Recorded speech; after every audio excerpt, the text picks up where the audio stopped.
સંત નિરંકારી મિશનના પ્રમુખ સતગુરુ માતા સુદીક્ષાજી મહારાજના આશીર્વાદથી ભારતમાં પ્રોજેક્ટ અમૃતમના ચોથા ચરણ હેઠળ સંત નિરંકારી ચેરિટેબલ ફાઉન્ડેશન દ્વારા અંદાજિત 1500થી વધુ સ્થળો, જળાશયો અને નદીઓના ઘાટની સાફ સફાઈ સામૂહિક કરવામાં આવી રહી છે, જેના ભાગરૂપે ભરૂચના નર્મદા મૈયા ઘાટ અને નીલકંઠેશ્વર મંદિર પાસે સફાઈ અભિયાન હાથ ધરવામાં આવ્યું હતું, જેમાં 150થી વધુ સ્વયંસેવકોએ જોડાઈ સાફ સફાઈ કરી હતી.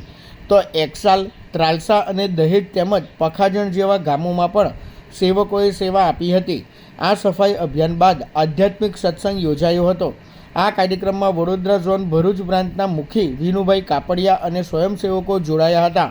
આજે સંપૂર્ણ ભારત વર્ષમાં પ્રોજેક્ટ અમૃતના તહેત 1500થી વધારે સ્થાનો પર જળાશયો અને નદીઓના ઘાટો ઉપર સફાઈઓ થઈ રહી છે અને તેમાં લગભગ હજારો શ્રદ્ધાળુ મહાત્માઓ ભાગ લઈ રહ્યા છે અને બપોર 12 વાગ્યા સુધી આ સફાઈ અભિયાન ચાલુ રહેશે.